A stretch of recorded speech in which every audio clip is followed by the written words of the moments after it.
என் குழந்தையே, நீ என்ன ரொம்ப அன்பா பாக்குற. உன்னோட அன்ப முழுசா எனக்கு கொடுக்கற.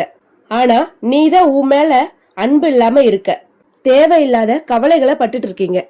ஒரே நேரத்துல பல பிரச்சனைகள் நம்ம சமாளிக்கிறோமே, எப்படி நம்மளால பண்ண முடியும் அப்படின்ற மாதிரி ஒரு பய உணர்வோடு இருக்கீங்க.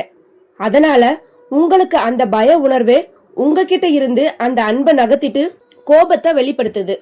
பாபாவை நினைச்சுக்கோங்க, அவர் கூட தான் இருக்காரு. அந்த அன்பை அவரை காட்டுறாரு.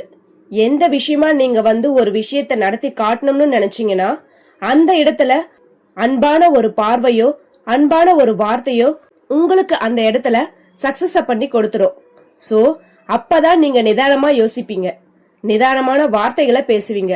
அது உங்களுக்கு கிடைக்காத சில விஷயங்களையும் அடையக்கூடிய எனர்ஜியா இருக்கு. அது என்னோட அன்புனால உங்களுக்கு எல்லாமே நடக்குது.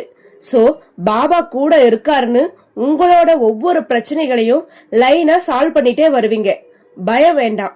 நீங்க பாபாவை நினைச்சு இந்த ஒரு வரி மந்திரத்தை மட்டும் நீங்க சொல்லுங்க. ஓம் ஷாய் நாதாய நமக அப்படிங்கிற மந்திரத்தை பாபாவை நினைச்சு 11 தடவை சொல்லுங்க. இல்லனா ஒரு பேப்பர்ல 11 தடவை எழுதுங்க. நீங்க எழுதி பாபா முன்னாடி வச்சு வேண்டுதல் பண்ணுங்க. எல்லாமே உங்களுக்கு அன்புனாலேயே நல்ல விஷயங்கள் நடைபெற ஆரம்பிக்கும்.